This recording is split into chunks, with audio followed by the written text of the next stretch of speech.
about George Washington, and most people don't know this about him. He wasn't just the father of our country. He was also the father of the first septuplets born in the United States.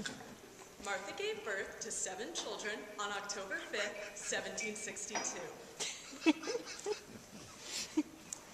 For those of you just joining the group, my name is Maggie, and today's my last day here at the Mount Rushmore National Memorial.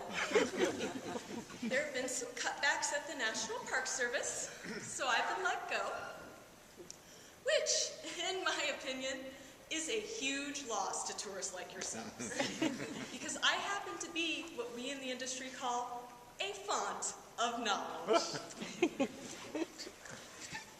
Now, if you look to the right, you'll notice the next head belongs to Thomas Jefferson, who, and this may come as a surprise to you, was actually born without skin from the neck down.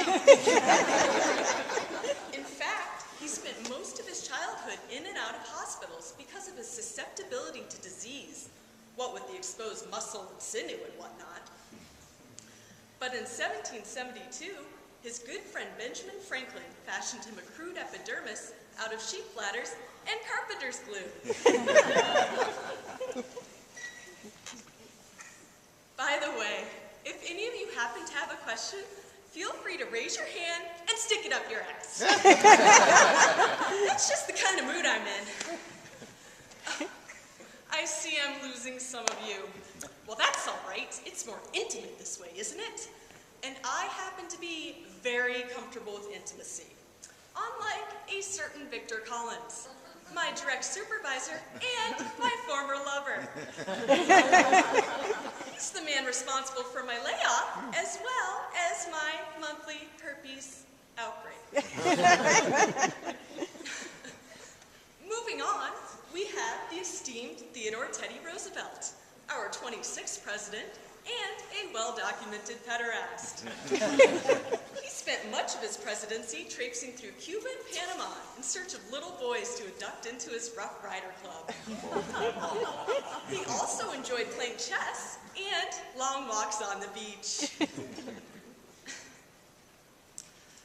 Coincidentally, so does my ex-lover slash boss, Victor Collins. Any complaints about today's tour can be directed to him. His office is located just past the gift shop. He'll be the fat fuck in the stupid hat and chinos. Next up, we have Abraham Lincoln, our first Jewish president and the inventor of dirt.